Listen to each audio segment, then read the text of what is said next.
वर्तमान कोरोना काल में जबकि लॉकडाउन भी चल रहा है, कोविड के मरीज भी बहुत बढ़ रहे हैं, ऐसे समय में देश में पत्रकारों की स्थिति बहुत खराब हो रही है। उनके ऊपर बहुत एक तरह से दमन सा चल रहा है शासन, प्रशासन और पुलिस का। इस बात की शिकायतें पूरे देश से मेरे पास आ रही हैं।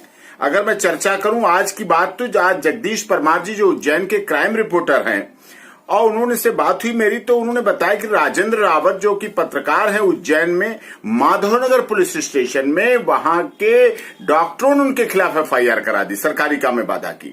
जबकि बात ये साफ तौर पे है कि वो अपनी रिपोर्टिंग कर रहे थे। हाँ, एक मरीज को जमीन पे सड़क पे लिटा रखा है, उसकी रिपोर्टिंग वो नहीं करेंगे, वो नहीं दिखाएंगे तो कौन दिखाएगा। इसी तरह की घटना अलीगढ़ में हुई।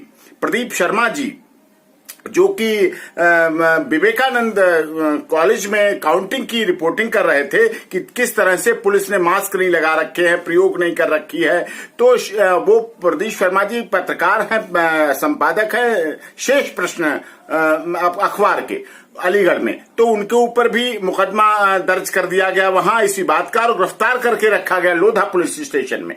कितना बड़ा अन्याय हो रहा है, जबकि पत्रकार हमारे चौथा स्तंभ है लोकतंत्र के, और वो कितना रिस्क लेकर कोरोना में जाके जनता की आवाज के प्रतिनिधि के रूप में दिखाते हैं। और ये बात मैंने जब सुप्रीम कोर्ट में अभी कल और परसों लगातार याचिकाओं की सुनवाई हो रही थी, तो मैंने ये बात माननीय सर्वोच्च न्यायालय में भी, जहां ट्रिपल बेंच सुनवाई कर रही थी, उनके सामने भी इस बात को रखी। तब उन्होंने कहा, मैंने कहा कि झूठे केस रजिस्टर्ड हो जाते हैं जो बात सोशल मीडिया कहीं कहीं किसी माध्यम से चली जाए। तो माननीय सर्वोच्च न्यायालय में साफ तौर कहा था कि किसी भी इस तरह की शिकायत पर डीजीपी को, सभी राज्यों के डीजीपी को आदेश दिए गए कि अगर इस पर किसी तरह का कोई एक्शन और कार्रवाई होगी तो उनके खिलाफ कंटेम्प्ट ऑफ कोर्ट की कार्रवाई कोर्ट के अनुसार मानी जाएगी।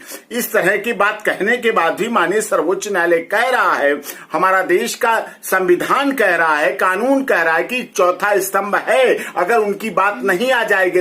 मीडिया तो सूर्य की तरह है, जब पहुंचेगी तो बुराइयां दूर होंगी, बीमारी दूर होगी, अपराध खत्म होंगे, वो चीज सामने रखते हैं। और इस तरह की ऐसी बात आने के बाद उनके ऊपर, चाहे उज्जैन की बात हो, माधवनगर की हो, चाहे अलीगढ़ थाने की बात हो, लोधा थाने की बात हो, प्रदीप शर्मा जी की बात हो, राजेंद्र रावत जी की बात हो, पत्रकारों पर इस तरह के केस रजिस्टर करना पूर्ण रूप से गलत है। और देश भर के पत्रकारों की इस बात की शिकायत है कि ऐसा नहीं होना चाहिए। सबको साथ देना चाहिए। दवाई कड़वी है लेकिन फिर भी आपको स्वीकार करनी पड़ेगी।